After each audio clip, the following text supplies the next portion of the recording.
Welcome to Monk's Temple. Before we begin, I want you to notice something. Notice where you are right now. The surface beneath you. The temperature of the air. The sounds that exist in this space. Your breath, moving in and out without any effort. You are here. You are alive. And in this moment, nothing is required of you except presence. Now let me ask you a question that has haunted humanity since we first began telling stories around fires. What is love? We use this word a dozen times a day. I love pizza. I love that song. I love my wife. I love my child. The same word stretches across pizza and people, across fleeting pleasures and lifelong commitments. And somehow, we all nod along as if we know exactly what we mean. But here is the psychological truth most of us never stop to examine. The love we chase, the love that keeps us up at night, is rarely love at all. It is something else wearing love's clothing. A ghost that mimics the voice of the beloved but speaks only our unmet needs and unhealed wounds. The Buddha, sitting under the Bodhi tree over 2,000 years ago, diagnosed the human condition with surgical precision. He discovered that the root of human suffering is not love. It is attachment. And this distinction matters more than almost any other you will ever make. Attachment wears the mask of love. It speaks the language of love. It makes the promises of love. But attachment is to love what drowning is to swimming. Same element.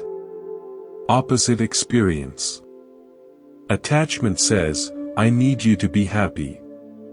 Love says, I am happy that you exist. Attachment says, you complete me. Love says, you inspire me to complete myself. Attachment says, I cannot live without you. Love says, I choose to live with you, not because I must, but because I want to. Let me tell you a story about a woman named Elena. Elena was a high school teacher in a small coastal town. She had been married for 12 years to a man named Carlos. By every external measure, their marriage was successful. 2 healthy children. A comfortable home. Friends who admired their seemingly effortless connection. But Elena carried a secret she had never spoken aloud. Every night, after Carlos fell asleep, Elena would lie awake, her heart racing with a fear she could not name. What if he stops loving me? What if he leaves? What if I am not enough? She managed this fear the way most of us manage invisible terrors. She became perfect. She anticipated Carlos's needs before he voiced them. She kept the house immaculate. She molded herself into the shape she believed would keep him anchored to her. She mistook this constant vigilance for love. One afternoon, Carlos came home and sat at the kitchen table with a look Elena had never seen before. Not anger. Not sadness. Something softer and more terrifying. Exhaustion. The exhaustion of being loved by someone terrified of losing you. He said, Elena, I feel like I am living with a ghost. You are here, but you are not here. You are always watching me, always measuring my mood, always trying to fix something that is not broken. I don't want to be fixed. I just want you. But I don't know who you are anymore. In that moment, Elena's carefully constructed world dissolved. The fear that had driven her for 12 years, the fear of losing him, had finally accomplished what it feared most. In trying so hard to keep him, she had lost herself. And in losing herself, she had lost him too. This is the cruel irony of attachment. It creates the very catastrophe it seeks to avoid.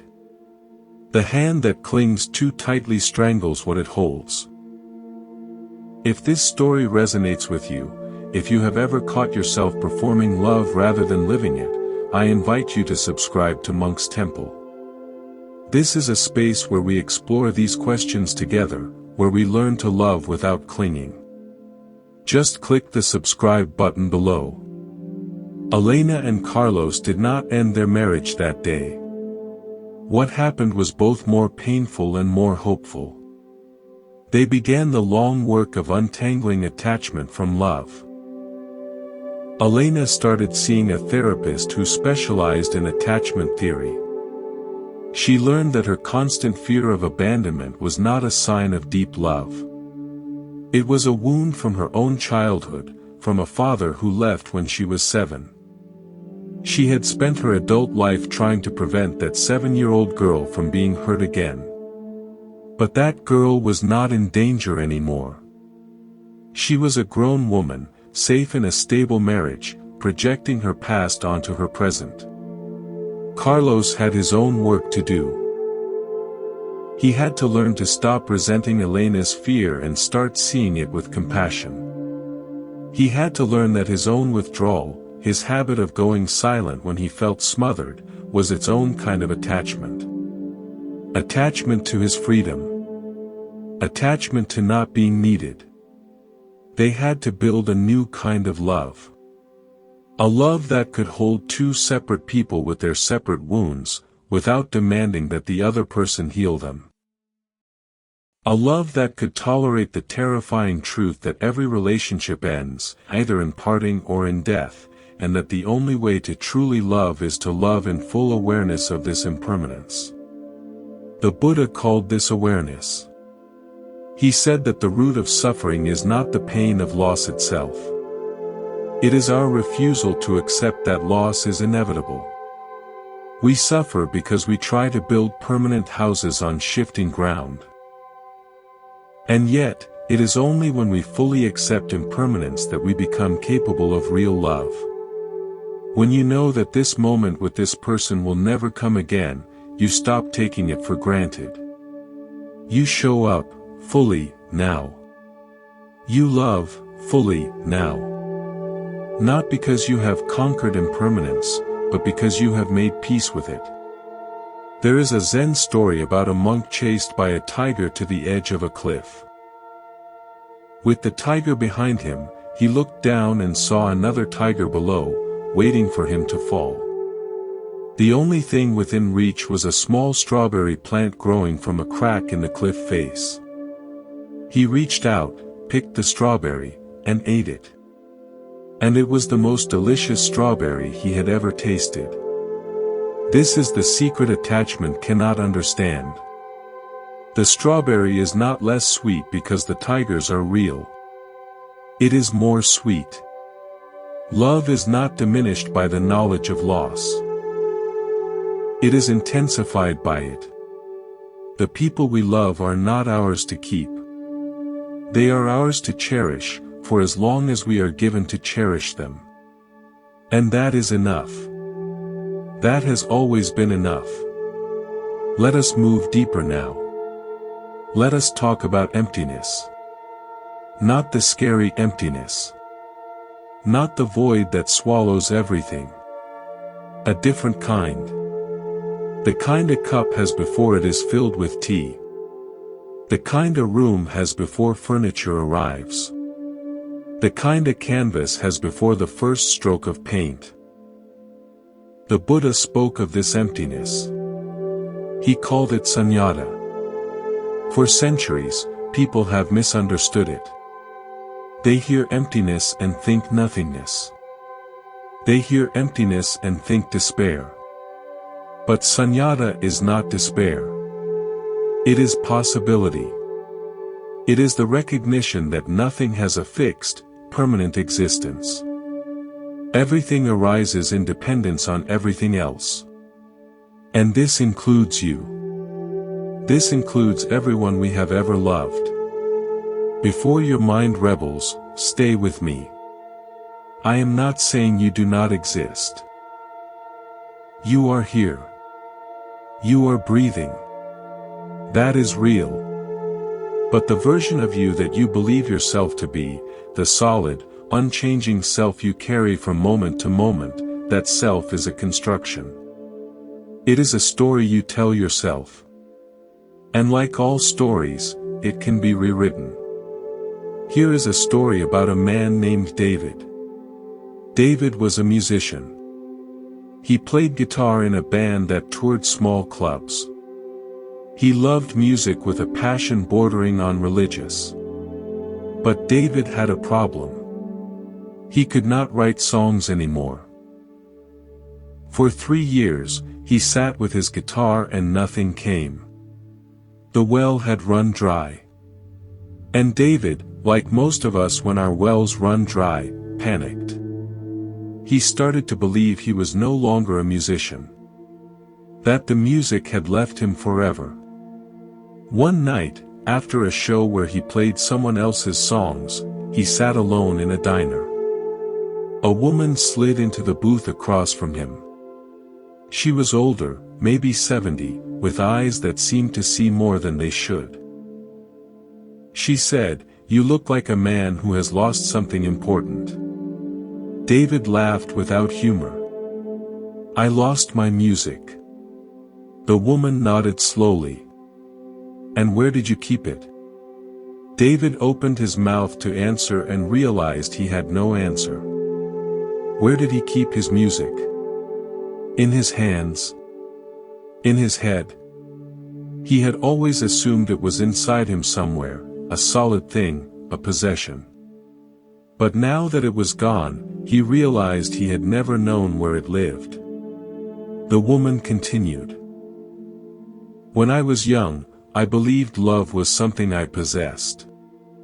I believed I had a finite amount, like coins in a purse. I was terrified of spending it on the wrong person. I guarded my love. I rationed it. And I was miserable." David asked, "What changed?" She smiled. "I learned that love is not in me. I am in love. Love is the ocean. I am just a wave that rises and falls on its surface. The wave does not possess the ocean. The ocean possesses the wave. And when the wave subsides, it simply returns to what it always was. This is the emptiness the Buddha taught. Not the absence of love, but the presence of something so vast that our small selves cannot contain it. We do not hold love. Love holds us. Let me tell you another story. This one about a potter named Kenji. Kenji made bowls famous throughout his region. Not because they were perfect, but because they were perfectly imperfect. Each bowl had a small flaw, a slight asymmetry, a tiny crack filled with gold. A young apprentice asked, "Master, why do you not make perfect bowls?" Kenji handed the apprentice a bowl that was perfectly round, perfectly smooth. "Feel this," he said. The apprentice held it. It was beautiful. But something was wrong. It felt dead in his hands. Kenji said, "This bowl has no emptiness. It is all clay." A bowl is not defined by its walls. A bowl is defined by its emptiness. Without the emptiness inside, it is not a bowl. It is just a lump of clay shaped like one. The apprentice looked at the imperfect bowls. Now he understood. The flaws were not failures. They were the places where the emptiness entered. They were the openings. This is what love does. It creates emptiness. It hollows us out. And we spend so much of our lives trying to fill that emptiness with the wrong things. With possession. With control. With guarantees. But the emptiness is not meant to be filled. It is meant to be honored. It is the sacred space where we meet each other. Think about the people you have loved most deeply. Was it their perfection you loved? Or was it something else? The way they made space for you. The way they held your flaws without trying to fix them. This is why heartbreak hurts so much. Heartbreak is the sudden expansion of emptiness. Someone we loved has gone, and the space they occupied becomes a vast cavern. We feel we will fall into it and never climb out. But heartbreak is also an invitation. An invitation to stop trying to fill the emptiness and start learning to inhabit it. To sit in the cavern and notice that you are still breathing. That you are still here. A woman named Sarah learned this after her 20-year marriage ended. For 6 months, she could not bear to be alone. She left the television on all night. She filled every moment with noise to avoid the silence. One night, exhausted from running, she sat on her living room floor and did nothing. She just sat. The silence was terrifying at first. It roared in her ears. But she stayed. And after a while, the roaring softened. And beneath it, she heard something else.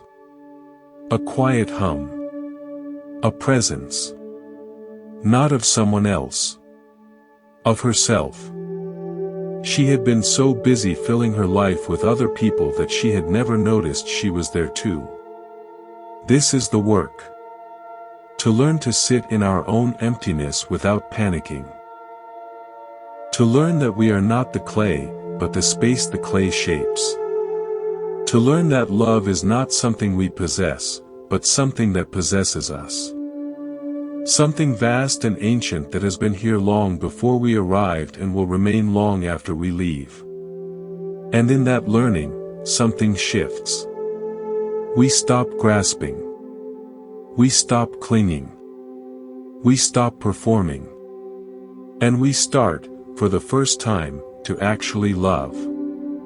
Let us now turn to a question that haunts everyone who has ever loved. How do we love without losing ourselves? This is the great paradox. Love asks us to give ourselves completely, and yet if we give ourselves completely, we fear there will be nothing left. Love asks us to merge with another, and yet if we merge completely, we fear we will disappear. The Buddha faced this same paradox. He taught that the self we are so desperate to protect, the self we fear losing, is precisely the source of our suffering. Not because the self is bad, but because the self is a fiction. We are trying to protect something that was never solid to begin with. The self is not a statue. It is a river. Always flowing. Always changing. And you cannot lose a river. You can only watch it become something new. Let me tell you a story about a woman named Priya. Priya was a dancer. From the age of 4, she moved through the world as if music were playing that only she could hear.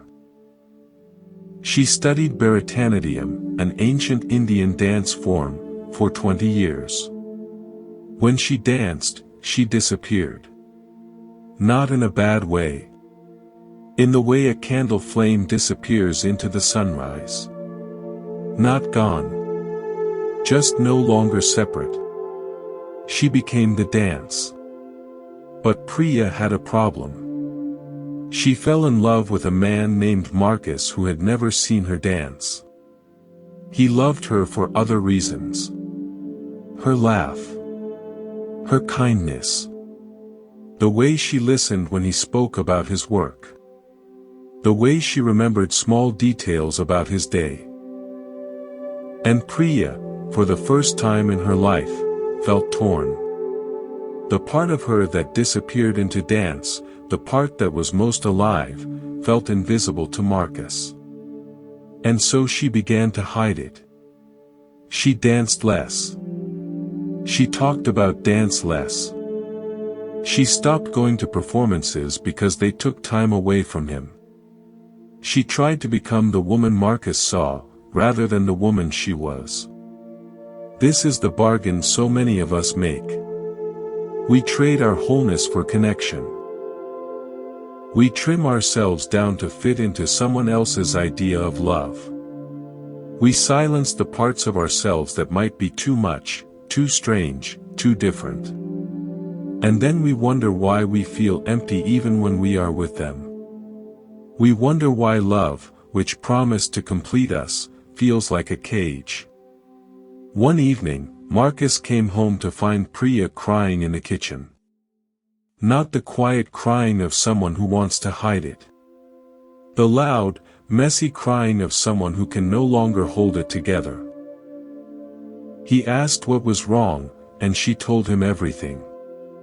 About the dance. About the hiding. About the fear that if he really knew her, he would not want her. About the growing sense that she was disappearing, not into dance, but into nothing. Marcus listened. He did not try to fix it. He did not offer solutions. He just sat with her in her pain. And then he said something Priya never expected. He said, "I have been to 100 restaurants with you. I have walked through 100 parks with you. I have sat on this couch with you for hours. But I have never seen you dance.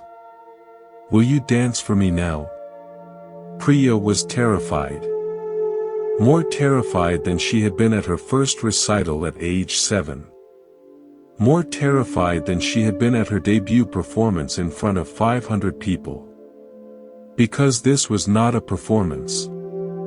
This was showing herself to someone she loved, with no costume, no stage, no distance. But she stood up. She pushed the coffee table aside. She closed her eyes for a moment and found the music inside her. And she danced. She danced for 10 minutes. When she finished, she opened her eyes. Marcus was crying too. He said, "I have been in love with a photograph. A beautiful photograph, but only a flat image of who you are. Tonight, I finally met the person behind it." This is what real love does. It does not ask you to shrink. It asks you to expand. It does not ask you to hide your emptiness or your fullness. It asks you to show up as you are, trusting that you are enough. Not because you are perfect, but because you are real. The Buddha called this fearlessness. Not the absence of fear, but the willingness to be seen. The willingness to let go of the small self so the larger self can emerge. The willingness to risk rejection for the chance at real connection. There is a teaching in Zen about a cup of tea. A professor came to a master and asked to be taught about Zen. The master poured tea into the professor's cup. He kept pouring until the cup was full, and then he kept pouring. Tea spilled everywhere. The professor shouted, "Stop! The cup is full." The master said, "Exactly. You come to me with your cup full. How can I teach you anything until you empty your cup?" This is the invitation of love. To empty our cup. To stop arriving with our preconceptions, our demands, our lists of what the other person must be. To arrive empty, so we can be filled by the actual person in front of us, not the person we imagined. To arrive empty, so we can be seen as we actually are, not as we pretend to be. Priya and Marcus had to learn this together over many years. Priya had to learn that she could be both a dancer and a partner. That her art was not a threat to their love, but a gift she brought to it. That Marcus loving her did not mean he had to understand dance the way she did. It meant he had to honor its place in her life. Marcus had to learn that loving Priya meant loving the part of her that disappeared into something he could never fully enter. That his role was not to possess her dance, but to witness it. To be the audience for her most authentic self. To hold space for the mystery of her creativity. This is the practice. To love without possessing. To witness without controlling. To show up empty, so you can be filled by the real. To trust that the self you fear losing was never yours to keep anyway. It was always a river, flowing towards something larger. And love is not the dam that stops the flow. Love is the ocean that receives it. Let us now speak about something we rarely discuss. Let us speak about the people we cannot love. Not the people we do not love. The people we cannot love. The ones who push every button. The ones whose very presence makes our skin crawl. The ones who have hurt us, betrayed us, abandoned us. The ones we have made into villains in the story of our lives. The Buddha had something radical to say about these people. He said they are our greatest teachers. Not in some sentimental, Hallmark card way. In a real, practical, psychological way. They show us exactly where we are still attached. They show us exactly where we are still suffering. They hold up a mirror to the parts of ourselves we most want to deny. Let me tell you a story about a man named Robert. Robert was a successful businessman. He had built a company from nothing and sold it for more money than he could spend in several lifetimes. By every external measure, he had won at life. But Robert had a problem. He could not forgive his father. His father had left the family when Robert was 12. Left without warning. Left without explanation.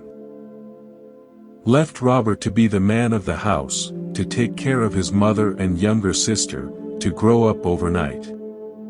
For 40 years, Robert carried this wound. He told himself he had moved on.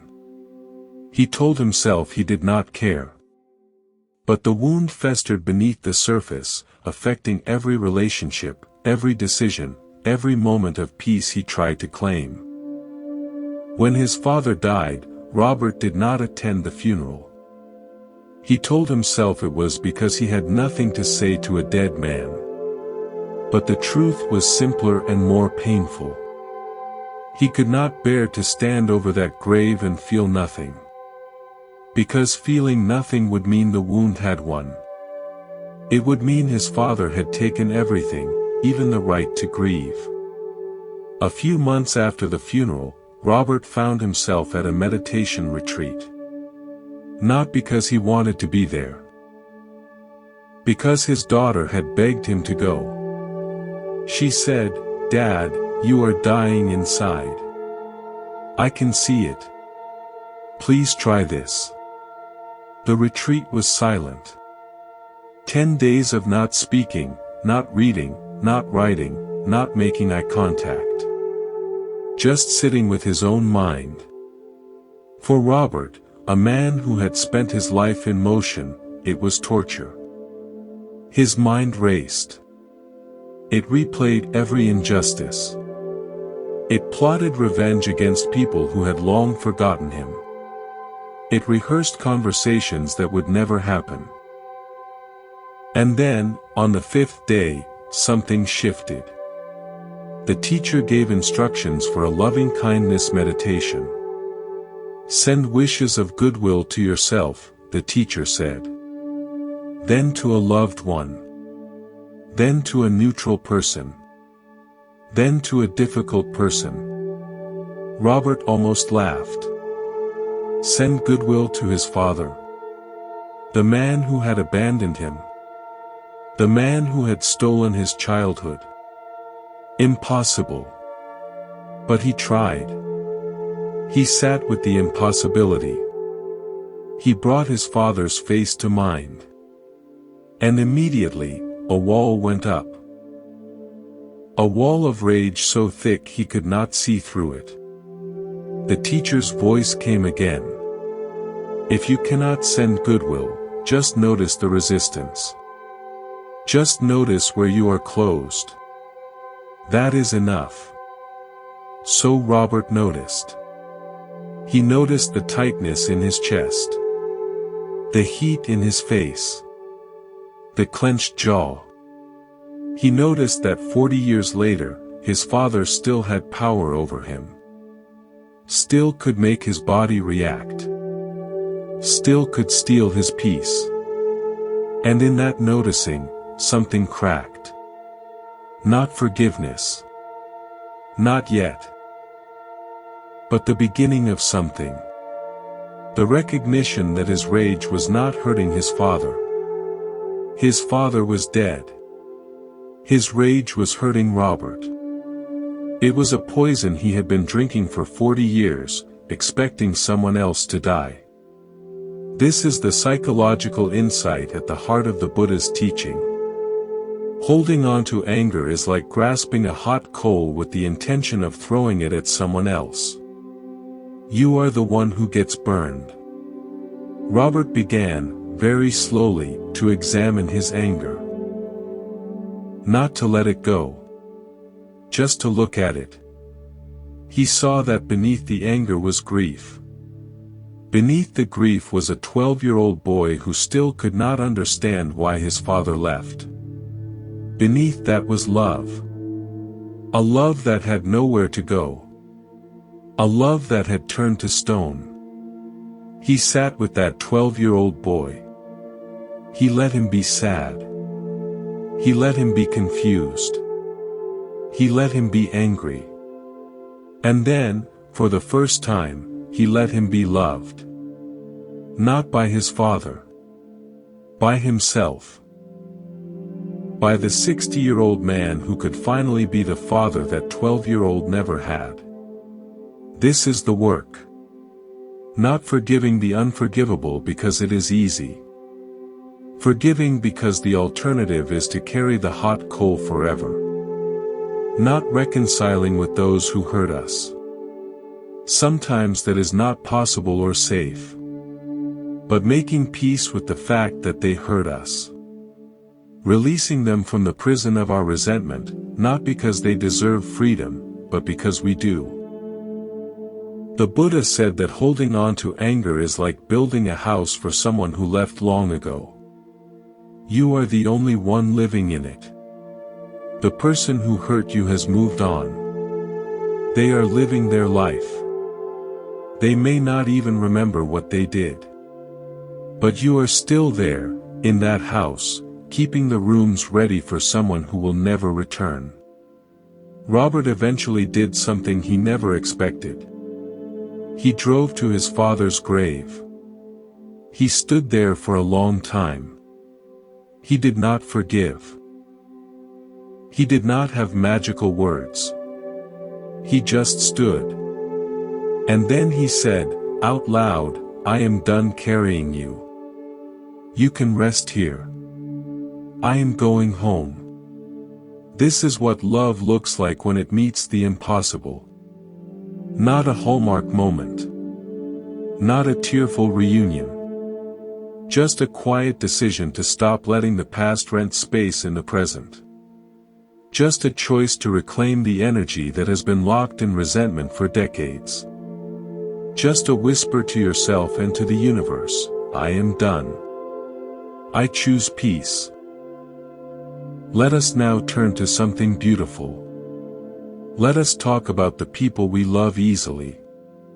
The ones whose presence feels like coming home. The ones who seem to understand us without words.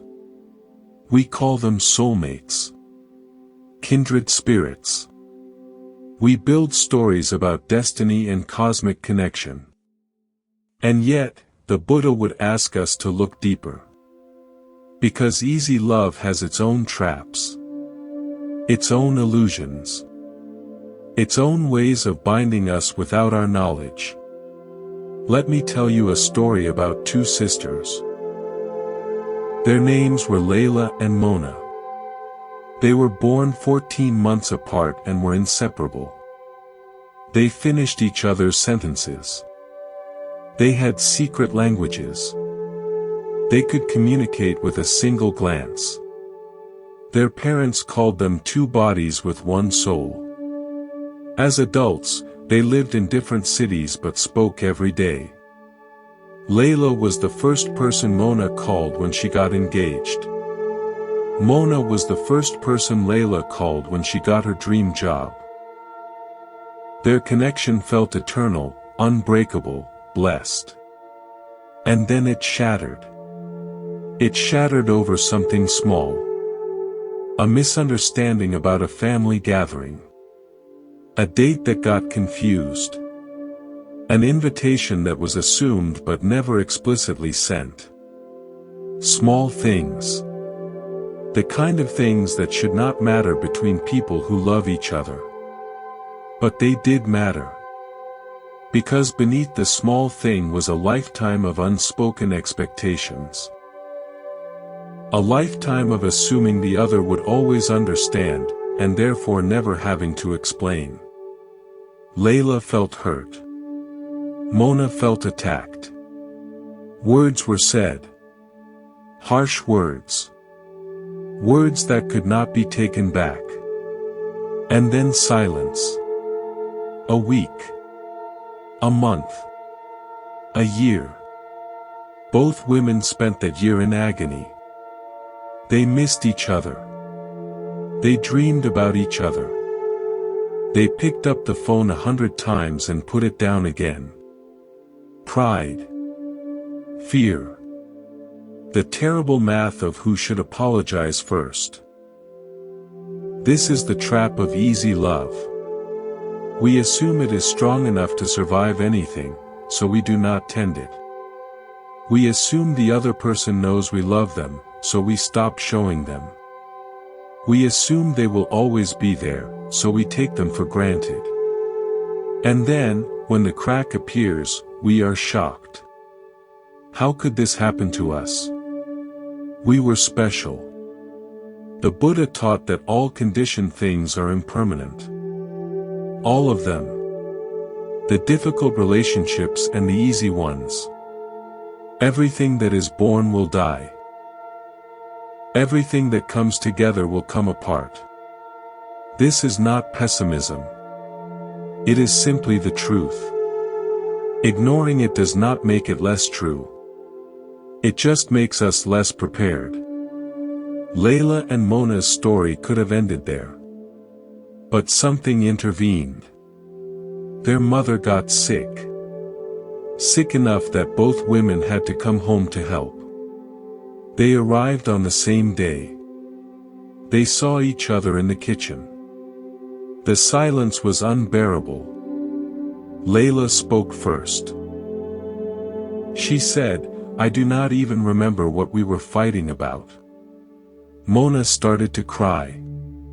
She said, "Neither do I. But I remember everything else. I remember you teaching me to ride a bike. I remember you holding my hand at Dad's funeral. I remember you showing up with soup when I was sick. I remember loving you my whole life." They held each other. Not because the fight was resolved. Because they finally understood that some things are more important than being right. Because they finally saw that the connection they had taken for granted was not guaranteed. This is the gift of impermanence. It is not a curse. It is a wake-up call. When you know something will not last forever, you stop treating it like it will. You pay attention. You show up. You say the words instead of assuming they are understood. The Buddha did not teach impermanence to make us sad. He taught it to make us awake. To remind us that this moment, with this person, will never come again. Not in exactly this way. Not with exactly this opportunity to love. There is a Zen story about a man chased by a tiger to the edge of a cliff. He climbs down a vine. Below him, another tiger waits. A mouse, black and white, begins gnawing the vine. In that moment, he sees a wild strawberry growing from the cliff face. He plucks it, eats it, and it is the sweetest strawberry he has ever tasted. The tigers are real. The mouse is real. The vine will not hold forever. And yet, the strawberry is also real. And it is sweet. And it is here, now. The people we love easily are strawberries on the cliff face. The only appropriate response, when you know the truth of the tigers and the mouse, is to taste them fully. To savor them completely. Not despite the danger, but because of it.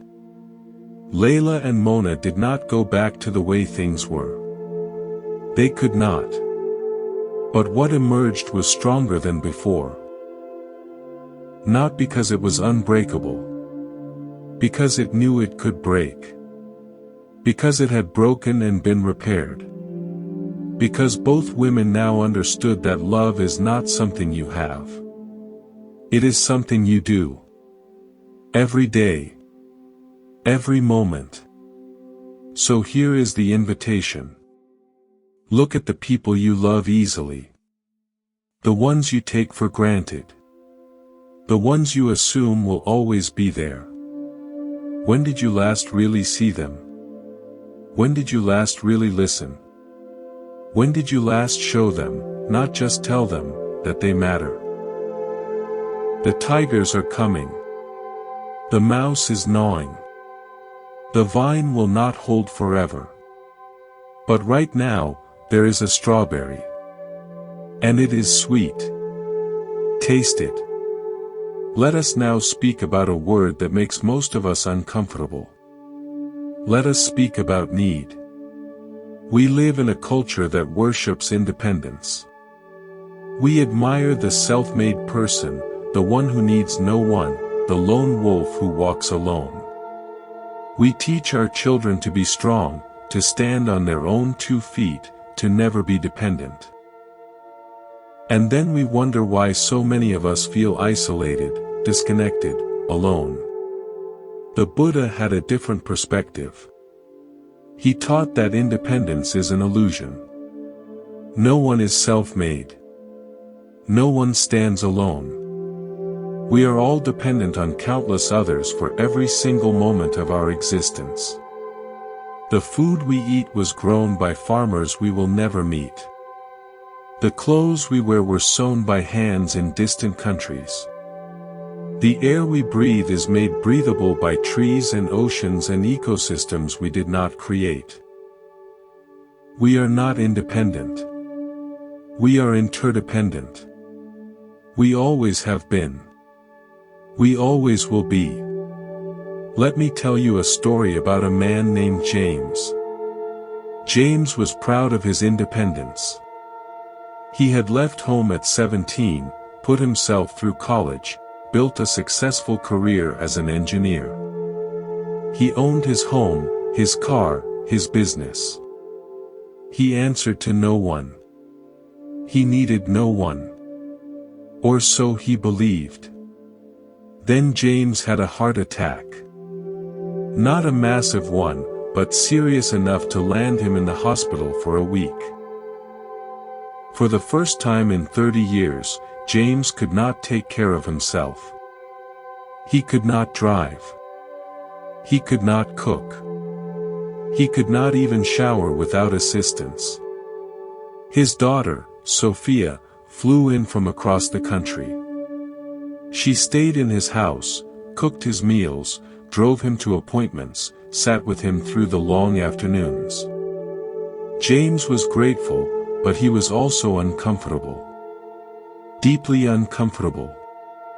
He felt like a burden. He apologized constantly. He kept saying, "I hate needing help. I hate being dependent. One afternoon, Sophia sat down across from him and said something that changed everything.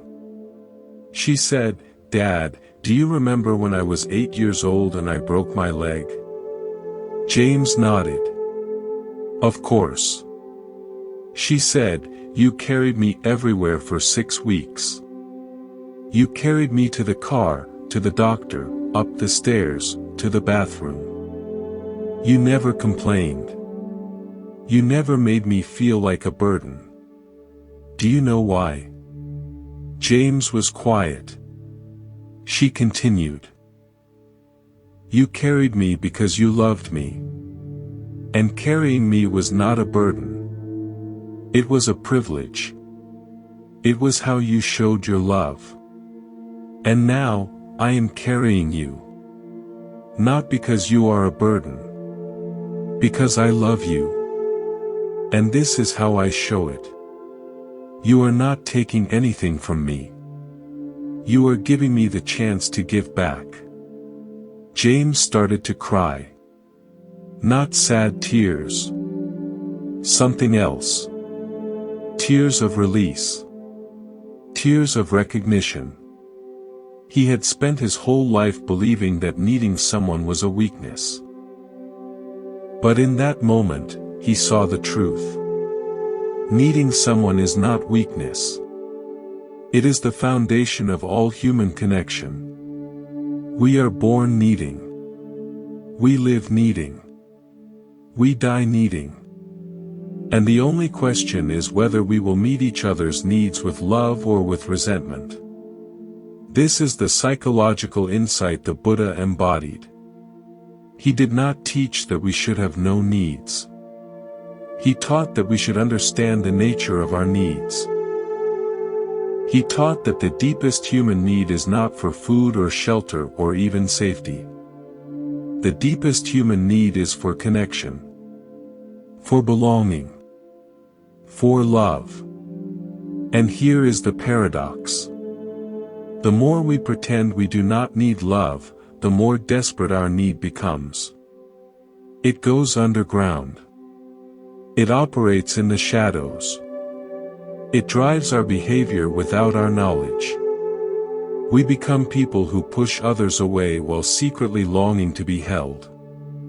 We become people who say we do not care while caring so much it hurts. James had to learn something that most of us never learn. He had to learn to receive.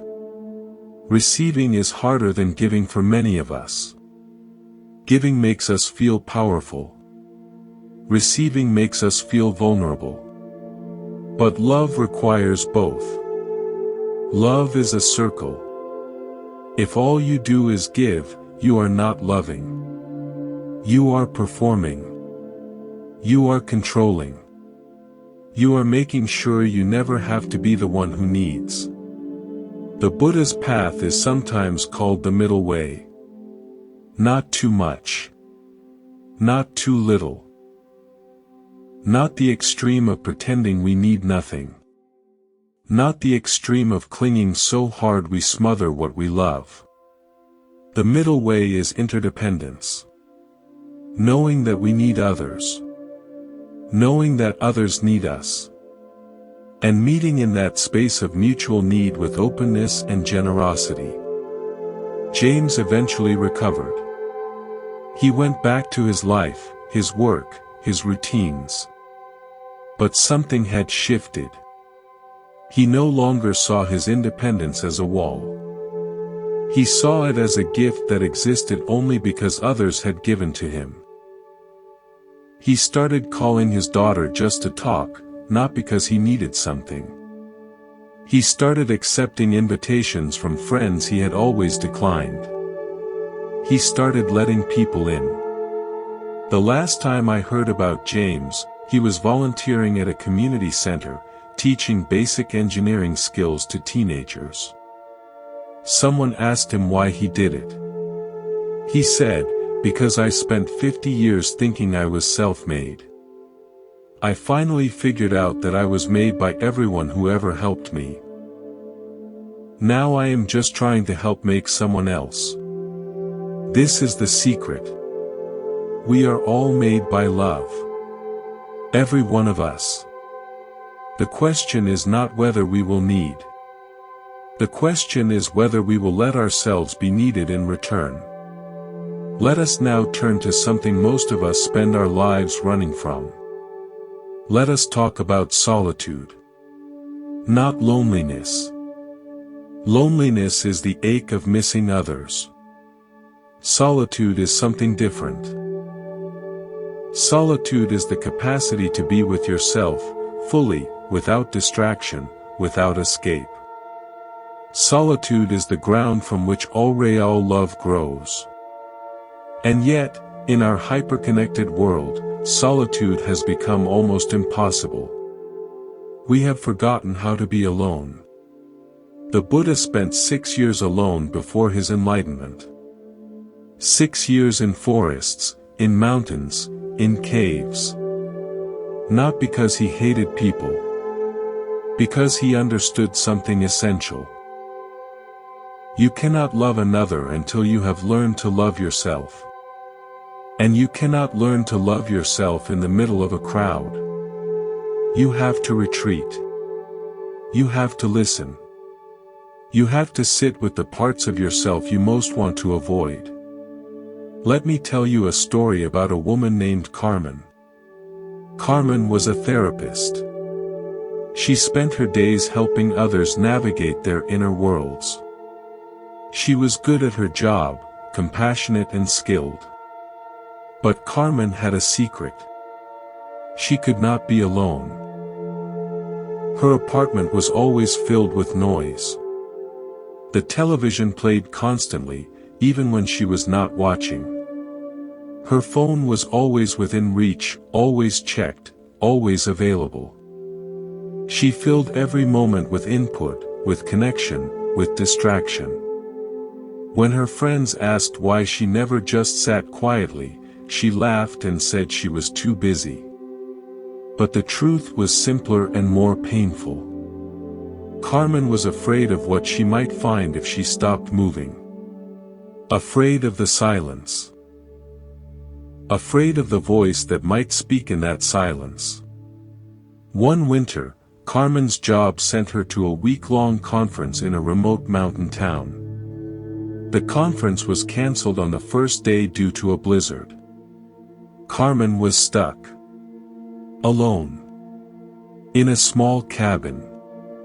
With no television, no internet, and no way out for 5 days. The first day was agony. She paced.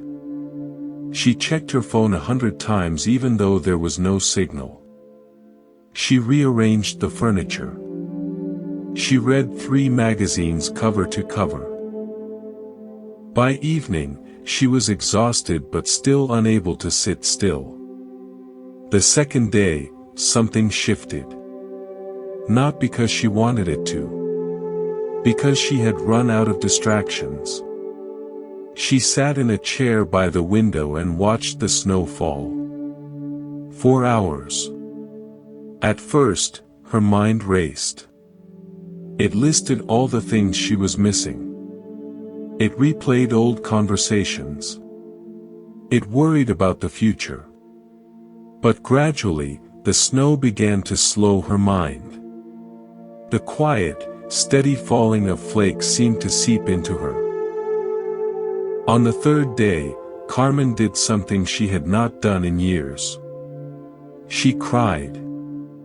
Not because she was sad. Because she was finally still enough to feel. Beneath the constant motion of her life, there was grief. Grief for a childhood she had not fully lived. Grief for relationships she had ended too quickly. Grief for the person she had become while running from herself. She let herself cry. She did not try to stop it. She did not try to analyze it. She just let it come. And when it passed, something else emerged. A quiet peace. A sense of being held, not by anyone else, but by the simple fact of her own existence. This is what solitude offers. Not escape from pain, but access to it. And through that access, healing. The Buddha said that the root of suffering is ignorance. Not ignorance of facts, but ignorance of ourselves. We suffer because we do not know who we are. We think we are our thoughts, our feelings, our roles, our relationships. But we are something deeper. We are the awareness in which all of these arise and pass away. Carmen spent the remaining days in that cabin simply being. She watched the snow. She watched her breath. She watched her thoughts come and go like clouds. And she discovered something remarkable. She was okay. Beneath all the noise, beneath all the distraction, beneath all the fear, she was fundamentally okay.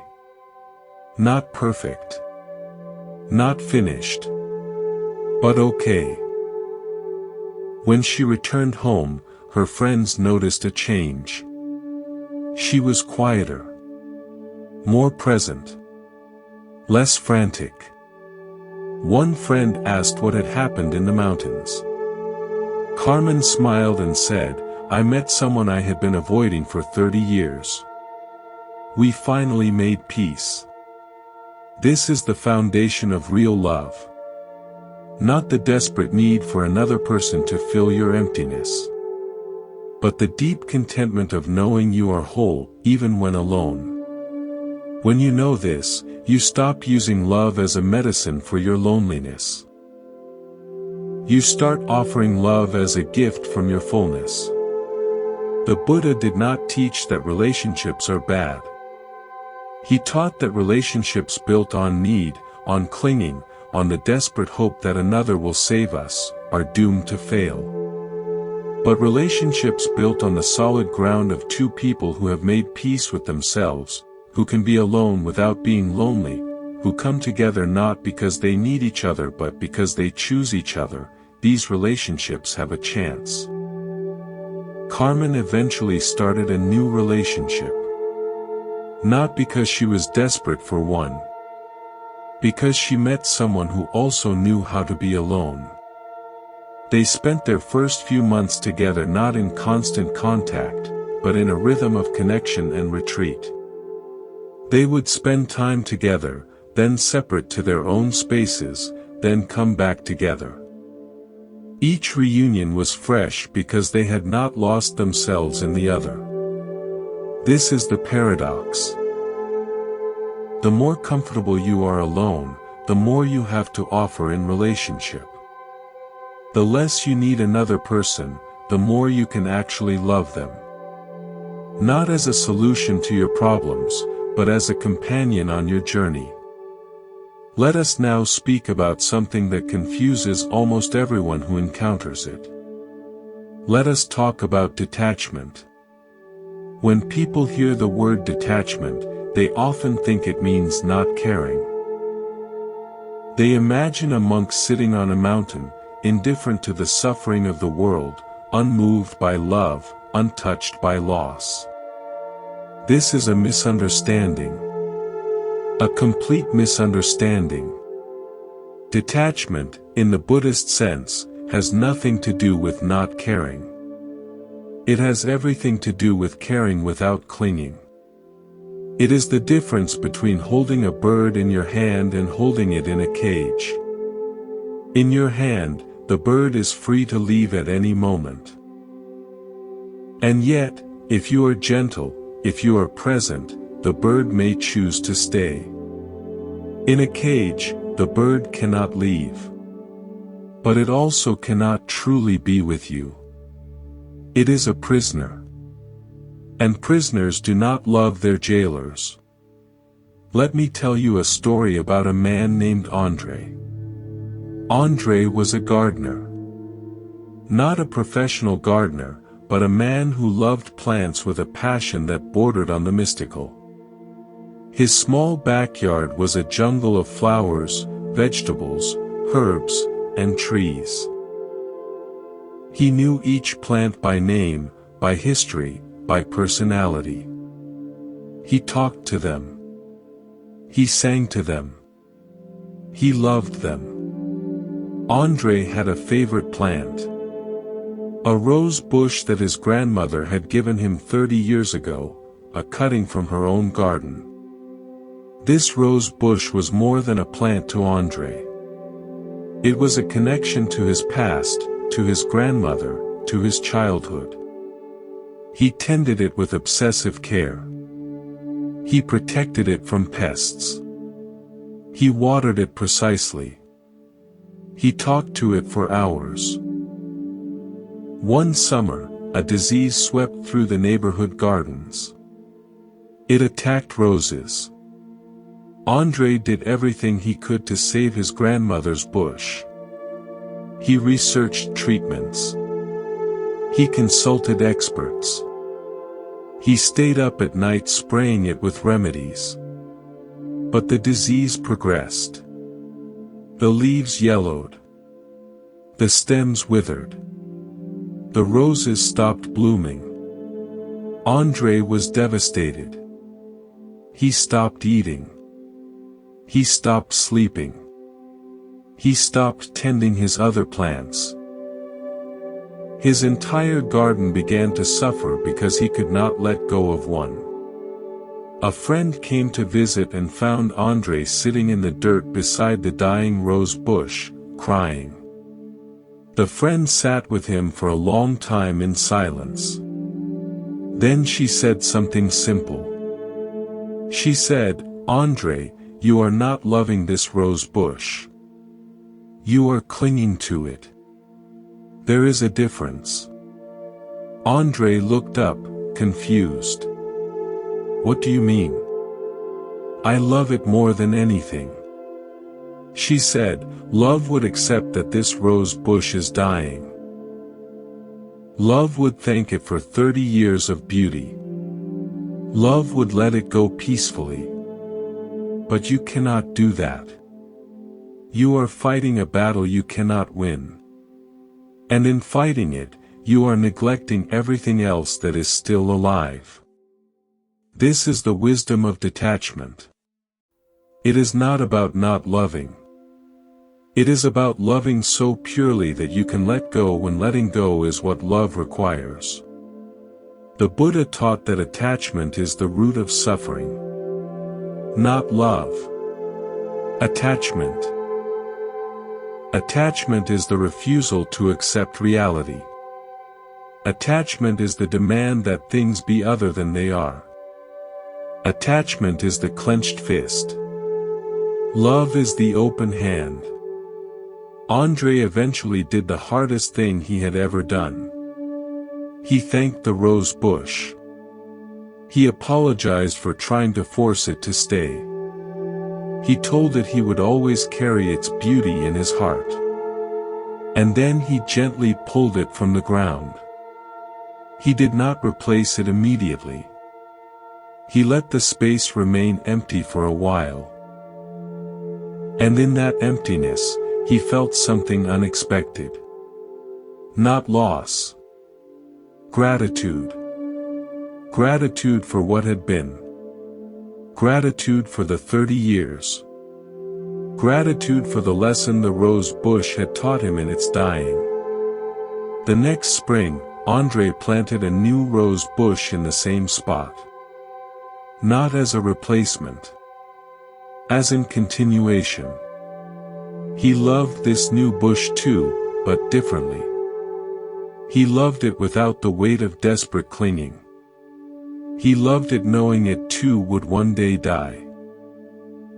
And that knowledge made his love more tender, more present, more real. This is what detachment offers. Not escape from love, but entry into deeper love. The love that does not grasp. The love that does not demand. The love that can hold and release in the same motion. Think about the people you love most.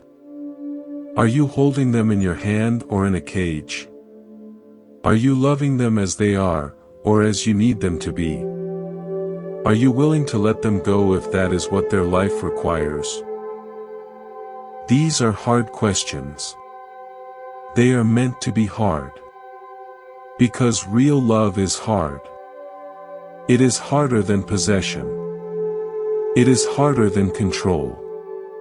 It is harder than clinging. But it is also more beautiful. Infinitely more beautiful. The Buddha said that just as the great ocean has one taste, the taste of salt, so his teaching has one taste, the taste of freedom. Detachment is freedom. Freedom to love without conditions. Freedom to hold without grasping. Freedom to release without despair. This is the practice. To love with an open hand. To tend the garden without demanding that nothing ever die. To say to each person you love, I am here. I will always be here. And you are free. Always free. We have traveled far together in this space. We have spoken of attachment and emptiness, of easy love and difficult love, of solitude and detachment. We have told stories about Elena and Carlos, about Priya and Marcus, about Layla and Mona, about Andre and his rose bush. And through all these stories, one thread has woven itself again and again. Love is not what you think. It is not a feeling you fall into. It is not a destination you arrive at. It is not a prize you win or a possession you hold. Love is a practice. A daily, hourly, moment-by-moment practice of showing up, letting go, and showing up again. The Buddha's final teaching, the one he gave as he lay dying at the age of 80, was simple. He said, "Be a lamp unto yourselves. Do not look outside for refuge. Look inside." This is not a rejection of love. It is the deepest expression of love. Because when you are a lamp unto yourself, you no longer need to steal light from others. You generate your own. And then, when you come to another, you come not as a beggar but as a giver. Not as someone who needs to be filled, but as someone who overflows. Let me leave you with one final story. A story about a woman named Helen who spent her entire life searching for love. She married young, divorced young. Married again, divorced again. She chased romance after romance, each one promising to be the one, each one ending in disappointment. By the time she was 60, she had given up. She retreated to a small cottage by the sea and resigned herself to solitude. One morning, walking on the beach, she found a shell. Not a special shell. Just a common shell, worn smooth by the waves. She picked it up and held it in her palm. And for the first time in her life, she looked at something without wanting anything from it.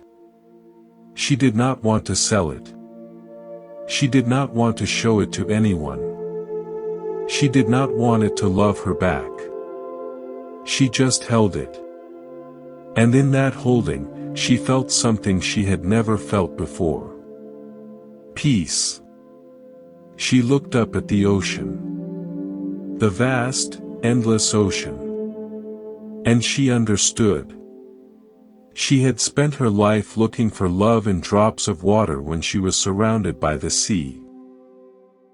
The love she had been searching for was not in another person. It was in the ability to see, to hold, to appreciate, to be present. It was in her all along. Helen started walking on that beach every day.